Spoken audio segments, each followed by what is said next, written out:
With great power comes great responsibility. Power corrupts, families betraying for glory. We've lost sight of our true strength as a community, the lessons we've learned from the fables and tales, which is that the mightiest power of all is love. Love for family, friends, and each other. The Girl and the Ghost by Hannah Alkaf is a novel that wonderfully portrays the importance of the strongest power of all, the power of love, the bonds we create along the way. A very good morning to everyone. My name is Lin Alia Wajiha binti Imtiaz alias Ame from SMK St. Bernadette's Convent. The novel that I will be presenting is titled The Girl and the Ghost. This novel is a fictional novel that was published in 2020 by a company called HarperCollins. It has 288 pages.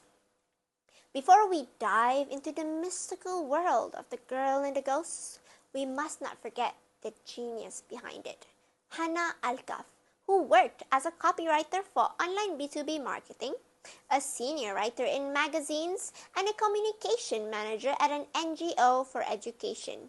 She graduated with a degree in journalism at Northwestern University. Truly an inspiration. This book is available on websites and libraries if you're interested. I'd highly recommend you look into it.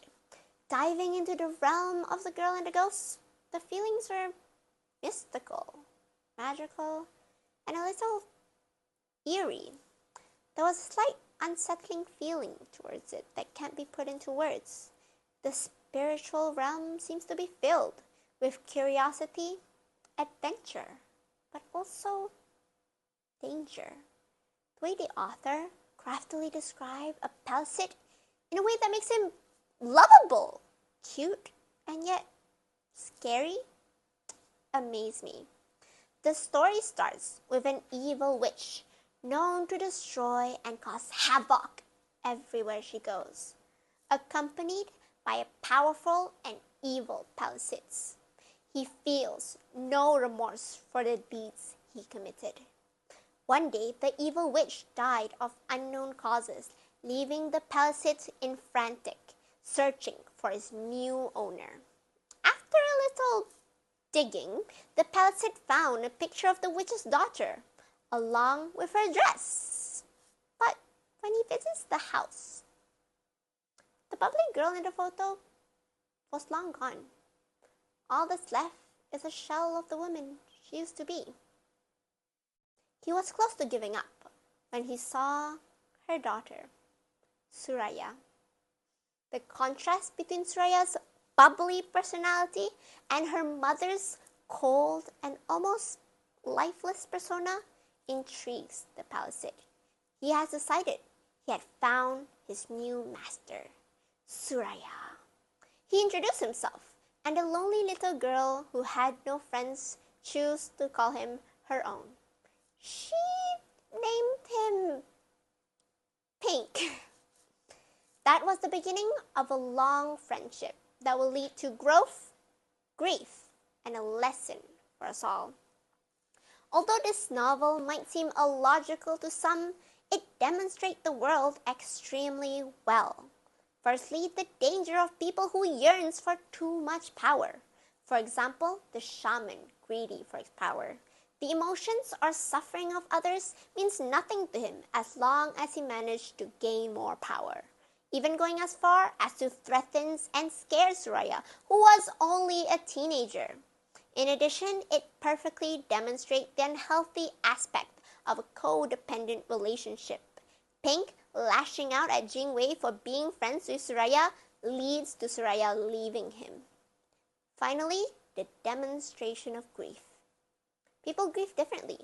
Some move on, some forget, some can't let go. For example, Suraya's mother, who pushed everyone away because of the pain she felt from the loss of her beloved son. Suraya's grandmother turned into an evil witch and tried to resurrect him in denial. This story helps us understand the importance of mental health, especially around death of loved ones. This book is very dear to me, not only because of the creative world building, but also their choice of words that make us truly feel for the character. This book is highly recommended, not only so we can change the stigma of seeking help regarding mental health, but also as a manual for teenagers like me who are still navigating through life. Without the ghosts and spirits, of course. This story also shows that our past does not define us. As the book states, all I've learned of my grandmother so far is that she was a horrible, mean person. And I have her blood. What does that say about me? It says that the most beautiful blooms comes from the darkest soil. Thank you.